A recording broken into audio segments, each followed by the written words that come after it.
Welcome back to the Dungeon Master's Block, the place where we come to talk about the Dungeon Master, the most important person in the game. I'm one of your hosts, DM Neal, aka Jote Maniac. And today we're having a little bit of a freeform conversation about adding more accessibility to your table. Disclaimer here, none of us are claiming to be experts, but we met online, the two great guests that we have, Keith and Alex, and Chris and I decided to just have that conversation so that we can see what they did at their table, maybe change some things we do at ours, and hopefully have some great content for you. But with that, let's head to the meat. I'm starving. We ain't had nothing but maggoty bread for 3 stinking days. Why can't we have some meats? Looks like meat's back on the menu, boys. So today for the meat, we have two very special people about a conversation I am very excited about, and it's Alex G and Keith Ringer, who are the creators of the character sheets for Dyslexic People. So what had happened was I posted on Twitter an image related to our character sheets episode because I saw something that I absolutely loved and unfortunately couldn't track down who had made it. And then Twitter helped, and I found out who did make it, and it was a character, like I said, a character sheet for Dyslexic People, and it is fantastic. Twitter helped, Neal. How many times have you been able to say that in your life? I'm holding up one finger right now. But Alex and Keith, thank you for coming on. Thank you. It's good to be here. Yeah. So what we do at the beginning of every episode, the meat section, is we like to get to know you all more. So we have some questions, and because there's two of you, you can answer this individually as well. But first, just tell us a little bit about yourselves. Tell us the essence of who Alex and Keith are. Whoever wants to go first, we'll let you make that decision. Gordy, you can go first. I will start with that. I always call Alex Gordy. It's in relation to the last name. It's just so when I say Gordy, I mean Alex, and you can go first, Gordy. Hi, I'm Alex. I am a non-binary Twitch streamer, and I am the main designer and the reason this sheets exist in the first place. I'm Keith Ringer. I'm a part-time DM. I like to think I've actually went through Gordy and a lot of help from different friends. I've learned a lot about being a DM. And I actually will comment. You might want to include certain parts of the Gordy not being able to talk, because I like to comment at a lot of anytime we do a podcast like this. Sometimes I try to help Gordy talk, and I swear I'm not just being rude and interrupting them. I swear I'm just trying to help them get the words out. It's yeah, kind of I don't word good. It's kind of the I don't word good that we've worked out. Yeah. Yeah, I'm mostly neurotypical. I'm medicated for ADD, but other than that, a lot of the realization of the things that people need were really new to me. Yeah, and I am undiagnosed, but I have lots of symptoms of ADHD and maybe autism, who knows, but definitely dyslexia. Hopefully can get that diagnosed soon. Yeah, which is, part of the reason why the character sheets were created. That was one thing that you guys have done in the past. Are there any other things that you both are working on during this phase, during this season? We always put the caveat in there that you can tell us about. I would comment. So we have done in the past. I've done some YouTube videos. Shameless plug. It's been a little while since I've uploaded because I've been working a lot. Need cash these days. But I have done other YouTube videos. Sergeant Sarge on YouTube, and where Gordy and I just go over some of the different things that we've made, because we've made other physical props to help Gordy with their understanding abilities, keeping track, because Gordy likes fighter, arcane archer. Yeah. So keeping track of, you now have 4 attacks, and with all the different options for bonus actions. Yeah, we go over a lot of the props I need to comprehend. That way I'm not spending 20 minutes on one attack. As well as one of my personal favorite episodes we've done was going over how to work with tabletop sim. Yeah, especially with COVID going on, we've moved over to tabletop sim. We had to basically rebuild everything I need within the game. Which I'm sure was no small endeavor, yeah. Oh, our friend Austin is a genius coming up with how to do it. Yeah, so he helped us with that, and I would definitely, for anyone who's going, how do we what else do you have? I would definitely recommend checking out, because we've got ability trackers, decision trees. Decision tree is one of the better ones I think that we've ever done. It's really easy to make. It's definitely useful for people like me who need visual tools to comprehend things. We've talked about before, actually, too, also people who English isn't a first language. It can help a Yeah. lot because you have a marker on a paper, and it can help other people recognize, well, you didn't state you were doing X, Y, Z. Well, he put it there, she put it there, whatever. So therefore we know that's what they were going for. Yeah, Nice. we go over all this stuff on YouTube since the sheets have gotten us a lot of notoriety. Notoriety. Thank you. That's great. We'll be sure to include links to that in the show notes, because I think that would be really cool for people to check out. And one, just to support you guys, but I'm sure some of the things that we'll talk about are things, and Neal and I talked about this a little bit off air, of things we may have never thought about in asking our players or helping our players when it comes to role-playing games. So I think it'd be a really helpful resource for people to go and check it out. So we'll for sure plug that for you in the show notes. Before that, we will have a surprise question real quick, because that is the joy of our interview process. I want to say it was a Catacon 2 or 3 years ago.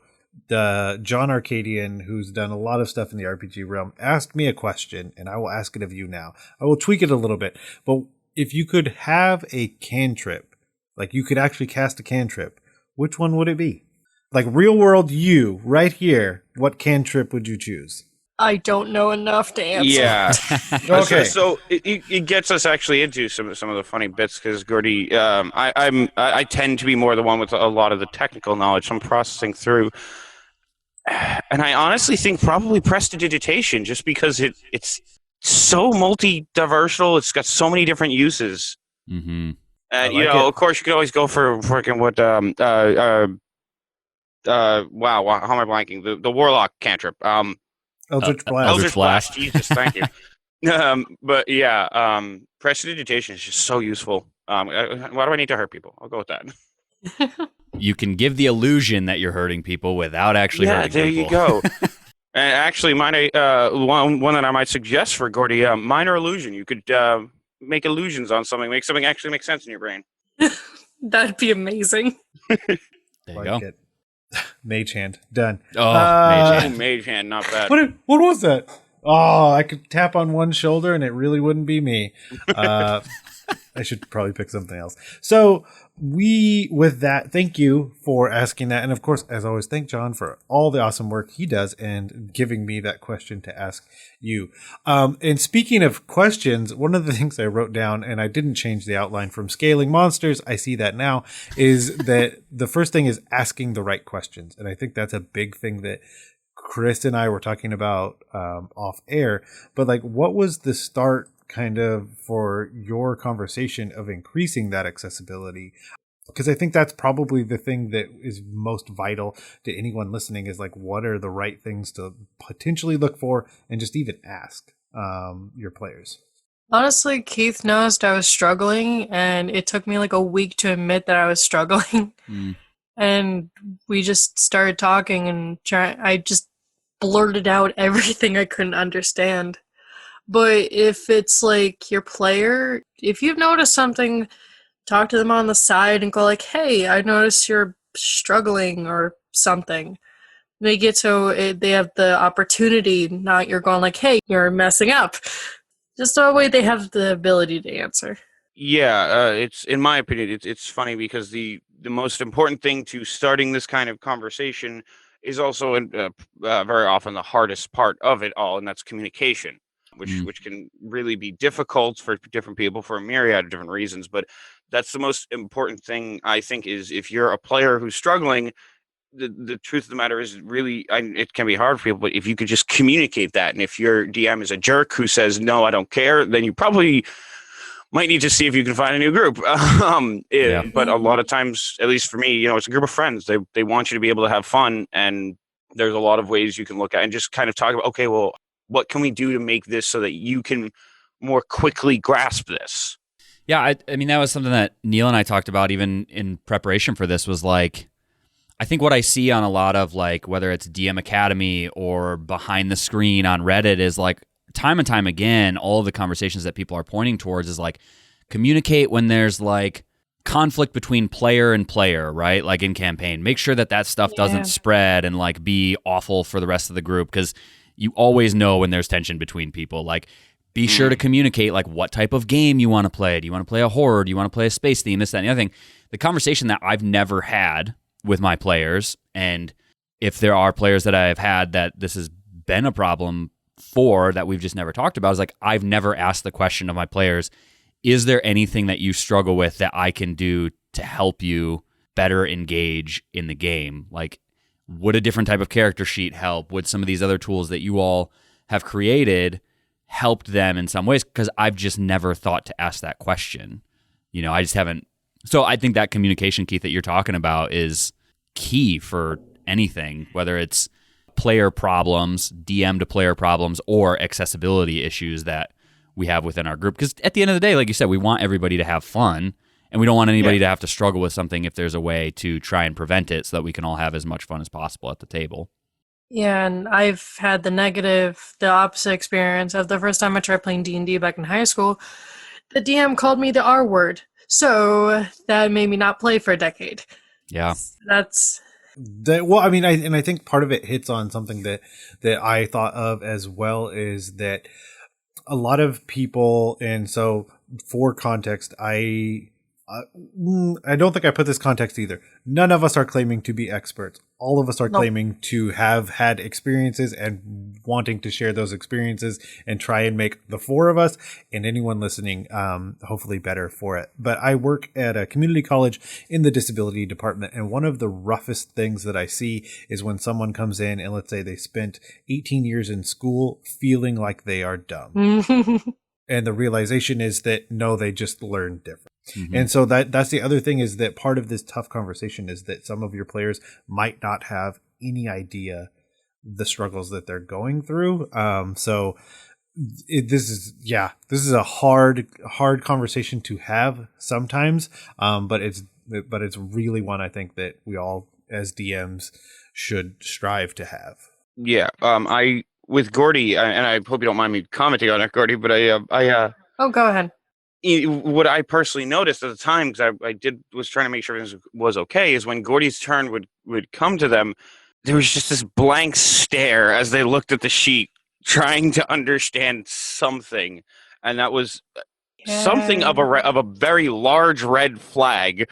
But I would say, if you're a DM, personally, I would just look at that. Look for players who don't take what our friend Austin and I call the screen time when you're playing. To look for people who just aren't talking. If they're not talking, then either means there's something, in my opinion, either means that they're probably not having too much fun, or they're having something's not clicking in their head, so they're trying to figure stuff out and spend that time that way. And just as a DM, I think it's important to look for little cues, and it doesn't have to be pulling someone aside and having a big like, hey, I thought something might be, just as a some point make a slight comment, hey, you got this, right? It's all good, or whatever. If you need help, let me know. And even if you don't fully know how to help them, I do think there are ways. Even if you can't think of something to help them, it doesn't mean there's no way to do it, because there's stuff like this podcast. I think what's really interesting, and I can kind of hear it a little bit, so I'd be curious to dig in here. One of the mottos that I had a mentor for a long time that they tried to live their life by, and I try to model my life after, is this motto of availability and vulnerability. Like, being available to people and being vulnerable with people is the way that you have close relationships with really anybody that's around you. And I think what happens when we have these moments of I have to be there for somebody is, one, you're saying, I'm available to you if you need help. And also, if that person decides to reciprocate, there's now a vulnerability between the two of you. That's I've given you this thing. Please be careful with that, right? Yeah. I want your help here. And I think those two things together, in terms of this conversation, I would imagine relationships, if done correctly with those two things in terms of accessibility, there's a different level of trust. There's a different level of friendship. There's a different level of compatibility and fun that happens at the table, because we're essentially not just going on a D&D journey together. We're going on a journey through life together to help each other figure this out to the best of our ability, making ourselves better human beings by being there for other people, which I think is just beautiful in so many ways. Yeah, I will admit I was petrified to admit I was having these problems because I was 24 when I started accepting that I was different. So that was about 3 years ago. So I went through 24 years of thinking I was stupid. Yeah. Which interestingly comes down, again, I hope you don't mind that I mentioned it, Gordy. I do think it partially comes down to, because we've talked about it before, I will say, from a much more fortunate economic environment, and Gordy isn't. So I had the opportunity when I had, I've had issues at school before with my ADD, and it was addressed appropriately. The 401k, geez, a 504 plan was put into place, and things were changed up. I got medicated. I had these opportunities to, rather than just being told, no, you're just a dumb kid, it was addressed. Whereas Gordy, from the sound of it, it was never addressed. It was just, no, you're just stupid, and they moved on. And I think it leads to a lot of interesting conversations that a lot of people probably don't want to have. You probably don't want to have on this podcast either. But about, some people come from different environments, and some of those environments don't accept these things. So and you need to keep the open mind that maybe something, could. It makes me also think about like the better way to have this conversation. I can see times where I have chosen to, and I can only use this analogy, is like give one of my players a fish, not teach them how to fish, and also not figure out how they fish. That's definitely making that metaphor a little bit more complex, because the idea that like, oh, I can teach them how to fish. No, the best I can probably do is teach you how I fish. And so I need to figure out how that other person interacts with it. Also, my decision tree was garbage compared to yours, because I've made one for another player before, and I was just like, why didn't I just made like a list, and I'm like, oh my gosh, why didn't I make a decision tree? My thing is garbage. So you guys have already made me better, because I have a player that is very focused on, was a fighter. And the other thing is also thinking about the players that don't have the time to commit to this. Like, they don't have the time to invest the same way. And so my group plays once a month. Like, I remember a lot of things because this is like, look at this podcast and look at how much time I spend in this realm. Whereas someone else could have a job, a family, stress, and then they show up as that escape, and like finding the tools to make that experience better, no matter what it is. Like, it just makes so much more sense to like have that decision tree readily available, so they're not investing so much. Like I said, I wish you could show it. It's a podcast. You can't. I would highly recommend checking out where we actually physically show them. Again, personally, actually, it helped a lot. And I don't think I ever mentioned, I was a U.S. Naval Sea Cadet, like RTC, but Navy. And one of the things that they taught us was clear, concise writing for the logbooks. How to make sure everything you write is really, really legible. And I think it really helped with making the decision tree for Gordy and doing all that. Yeah, it definitely did. One thing I do like, and I didn't get to bring this up, is I have friends who have autism, and I go nonverbal sometimes myself when I'm extremely stressed. So having these trees where I could put my coin or something on it that Keith can see helps me still take my turn when I just can't be vocal. It definitely helps for people who have, or like Keith said earlier, different languages or nonverbal, things like that. Some of this stuff is so good, because the other thing and so I think that the other term that I have to use, because it's from work, is what's referred to as universal design. So the idea that you're not necessarily having to make things better or specific for one player, because you can start to do things in a different way that makes it better for everyone at the table. My thought is also, like, if I've got 6 people at the table, I have problems remembering what in the world I was going to do for my turn. The idea of having that decision tree and literally like marking it with a token, my mini, a die, like literally anything, is just so simple. But then the fact that I had never thought of it until this moment, like, because I could decide right after my turn the next thing that I should do, but now I have to listen to, again, maybe a half dozen other people over the span of a half hour, and then it comes back to my turn, and I just think, just this pause of I don't remember. And the idea of just having something marking what I already knew I was going to do, that's awesome. Yeah, well, we actually, because it's funny, because again, we Gordy came to me and said, we have this problem. And as you mentioned, you don't always have time. We did have time. And Gordy spent far more than I did. I think, what do you call Gordy? Artistic director or something was more the role I played in it. I just designed it. We were fortunate enough that someone on Reddit had already made these icons and gave us permission to use the icons for my personal sheet. Like, this entire sheet was made for me. We had no intention of uploading it until Keith pretty much said, Gordy, do it. Well, I said, because that's what I was going to comment on is, which I should make, user Luckpack on Reddit, who apparently doesn't exist anymore. I don't know what happened there, but they had sheets with these icons. The problem was, and the reason I didn't just download that and give it to Gordy was because it was like 4 pages for one character sheet, because they made things really, really large. That's just long in general. Like, that's a lot. But we made these sheets, and we designed them for Gordy. We actually didn't really design them with this idea of it can help whomever. But I looked at it and I went, because Gordy put 14 hours into making them? 5 with you, and then I couldn't sleep, so I worked another like 6, 7, because I couldn't sleep.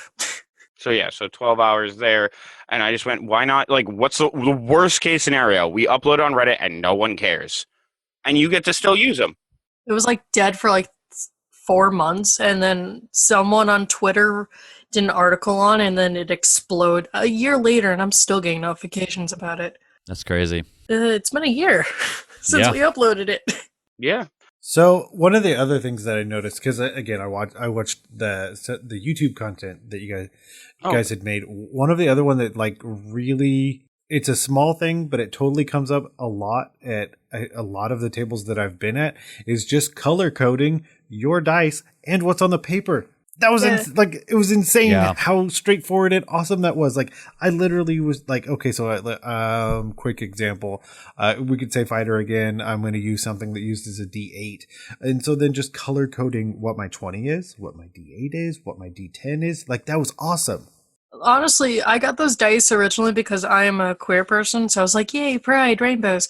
And then I realized it helped me a lot because for some reason I struggle with the difference. Where are the two that are like the same shape but different? Percentile dice, the D100 and the D10.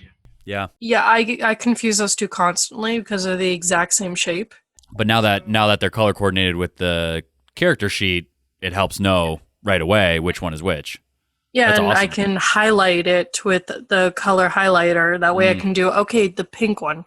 And I can put down on the decision tree, roll orange rather than a D20, which I could D20 and highlight it, but it's just easier.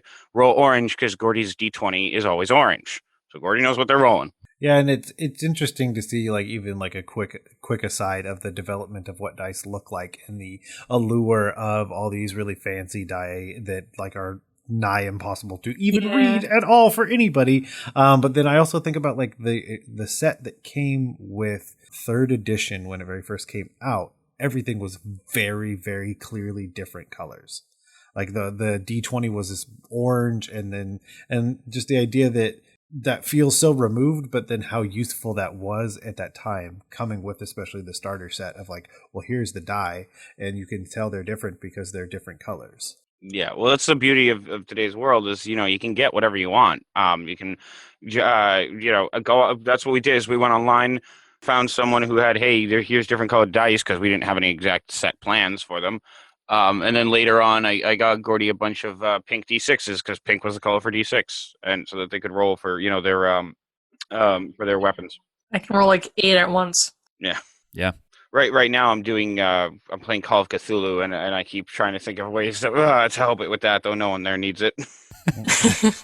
They've all sold their soul to Cthulhu already. They're doomed. Yeah.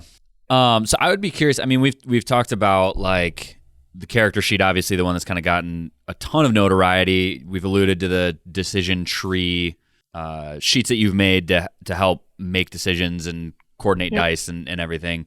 What are some other things that you guys have come up with that have been helpful for other forms of accessibility that people might need at a table? So this is more towards Tabletop Simulator. We brought it up in the episode. So I don't know what it is, but I struggle with picturing when looking at 2D things, like look at 2D Zelda, for example. I can't picture the 3D that they're trying to do. So when people are drawing the 2D map, I'm like, how is this a house? So our friend Austin just built rooftops in tabletop sim, so I have a 3-dimensional thing to look at. Because he would also build things out of, what was the material he kept using? Cardstock. No, not cardstock. Jeez, I can't remember. Was it Again, like XPS foam or something? If you look at the if you look at the YouTube, I actually have pictures on it there. It's just a like thin, harder white cardboard foam mixed thing. I'm horribly describing it. Foam core, is that what it's called? Maybe. Yeah, something like that. Something like that. It's thin. Yeah, he's done that before. Before I ever met Gordy, he gets really creative and bored, and so he's built these very large 3-dimensional maps so that you can actually have fun interacting with them. Because he likes to go, and I do as well, like to go as a DM from the perspective of, I'm not going to have. Well, how do I get out of this? Well, here's the secret door. That's it. It's, well, here's what the NPCs are doing. How are you getting out? I don't know. That's for you to figure out.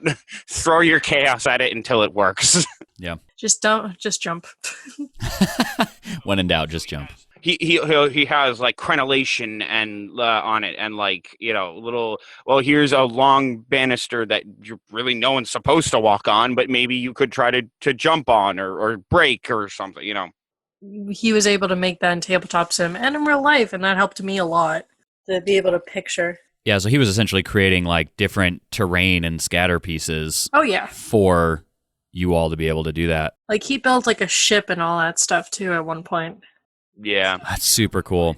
I subscribe to quite a few like terrain builders on YouTube, because I'm just like, that's a hobby that I would love to be good at. I just never have the time to do it. So I'll sit and I'll watch like a 40-minute long video of somebody making an awesome wizard's tower, and I'm like, this is so cool. Yep. I will never have time or the skill to be able to do that. It's like, really funny. Sorry to interrupt. It was great for me because he leaves them all at my house, so I just get to keep them. There you go.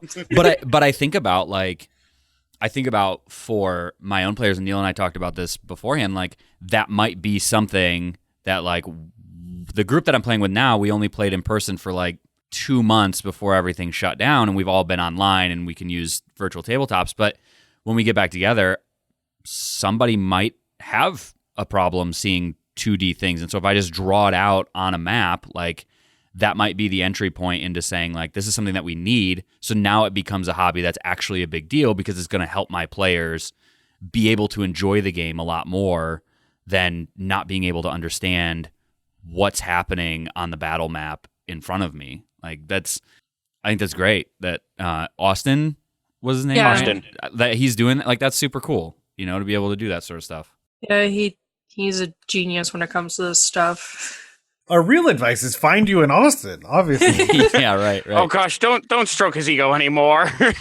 No, too late. A different too one, late. not that one. Yeah, that one's already taken. But the whole conversation made me think of something I had heard before. It's called aphantasia, where basically you cannot picture things in your mind, and the idea that like theater of the mind, and I hate to make light of it, but sometimes that helps the conversation. Like that theater's closed for some people. Like simply like it doesn't function that way, and just the idea of asking new questions, especially now that everything's gone online, and just that the difference in engagement, and then also having someone that could have adjusted and now they're comfortable with online, switching back a year now later to being in person, and how does that change? But yeah, aphantasia, totally a thing, and it's not a thing for me. Like I can, like if you gave me a word picture, I can, for the most part, put that together. But the idea that there would also, as with everything we're talking about, varying degrees of it. So some people could have just rough ideas. Some people can just like vividly imagine it as if they were there in their own brain.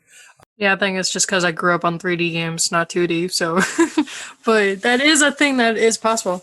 Oh, I know of several artists who have it, ironically. So are there any other things that you all have created or use regularly or know of that people use that are helpful at the table? Some of my friends, like they started just Instead of like, since everyone's buying stuff off of Amazon and other places, they've been reusing the cardboard to make like little houses and stuff. Mm. That way you don't have to spend $80 for a 3D printed thing. I know that our sheets have been translated into like 50 different languages now. I'm exaggerating, but they've been translated into a lot. I know at least Italian, German, and I think French. I might be wrong on that one. I thought Hey, we had Spanish. Awesome. I don't have anything translated into any other languages, so that's a pretty good accolade it was to say. all user submitted. They volunteered. Oh, that's cool. Yeah, we've got a big Google Doc of just, I believe it's just called character D&D dyslexic sheets. People just, hey, do you mind if we do this thing? We've got people making and submitting different customizable versions. Well, it's like form fillable rather than printable or whatever. Oh, yeah. Different versions of that. So there was an issue with that. I uploaded them as a Photoshop document. You can open them in Clip Studio Paint and I think Paint.net. So you don't have to buy Photoshop to open the files to edit them. That was because I was using Photoshop at the time. But we've had people, a lot of people keep telling us to use different fonts, which is one of the reasons we did that, is because there's some, I guess, moderately popular font you can download or buy or something offline that a bunch of people wanted us to use. Gordy? That was something that I meant to bring up is, fonts. Fonts are very important when it came to the sheets. A lot of people suggest Open Dyslexia, which That's is the one. a good font, but for me, I think it's also because I have vision issues. That font gives me migraines, so it's why we used Comic Sans, because every letter is designed to be different.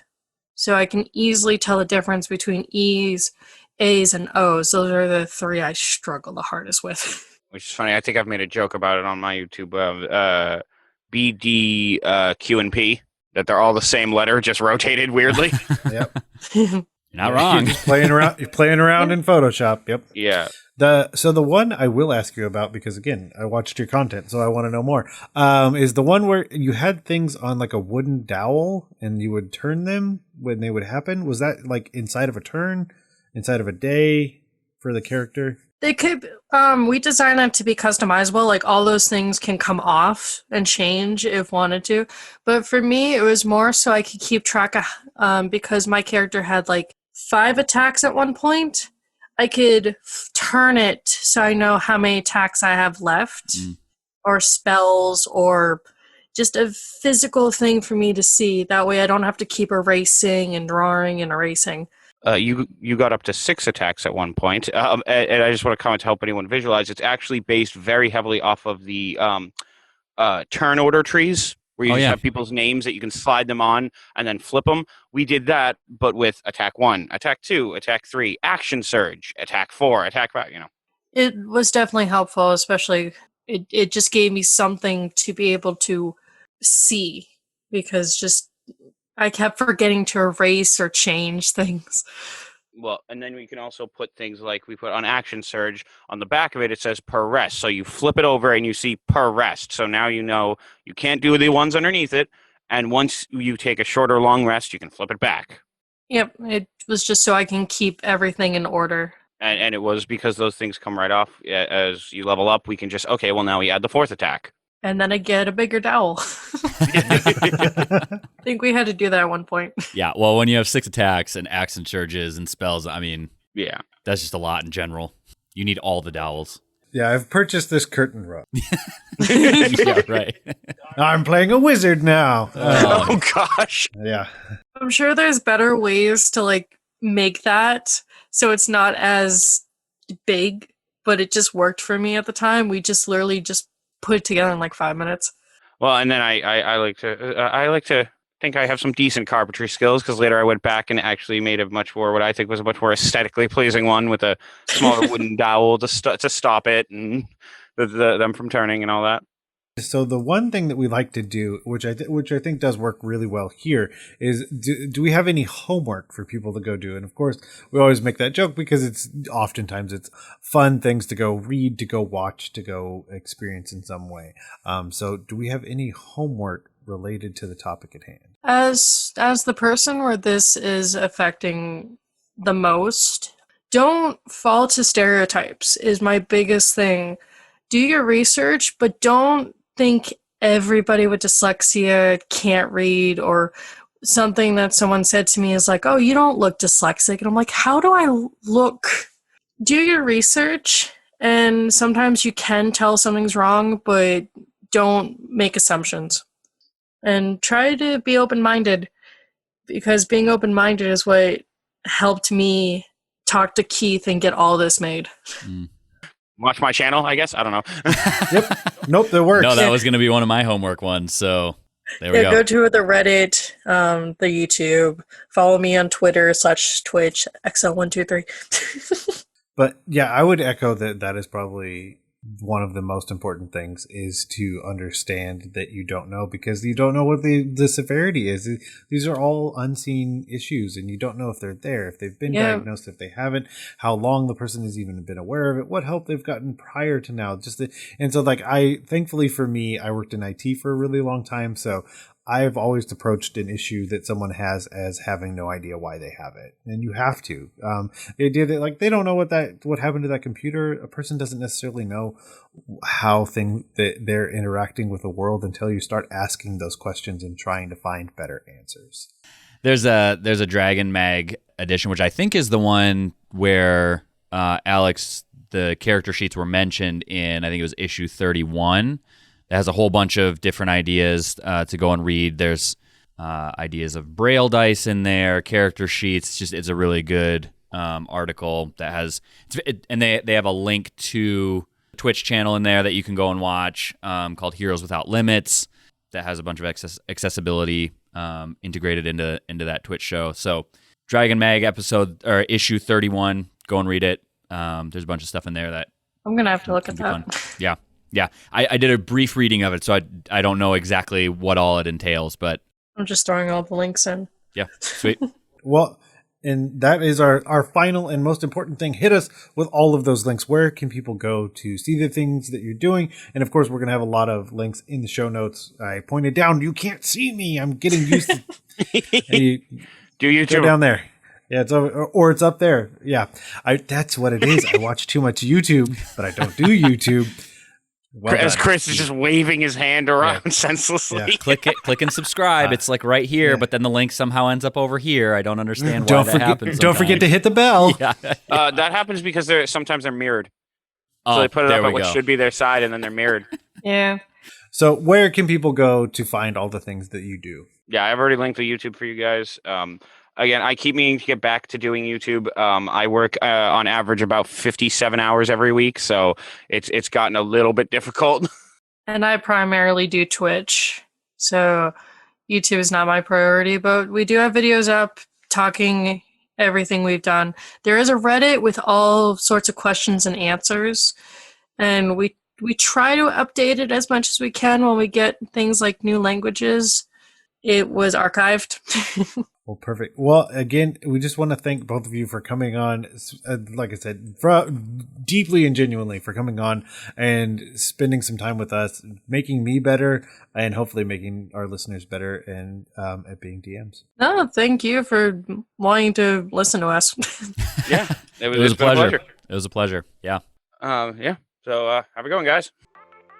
If you liked what you heard and you want to tell us how you're helping increase accessibility at your own table, go ahead and email us at dungeonmasterblock@gmail.com. And of course, if you see fit and you want to help us out, head on over to Apple Podcasts or your podcatcher of choice and leave a review. To keep track of us and all the things that we're doing, you can always follow us on Twitter. That's at DMS_block. That's at DMsBlock. Or you can like us and follow us on Facebook.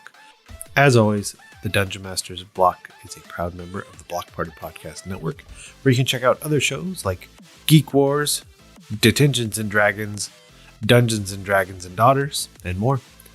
Thanks for listening to the Dungeon Masters Block, the place where we come to talk about the Dungeon Master, the most important person in the game. I'm DM Neal. Good night and good luck, and keep on Dungeon Mastering.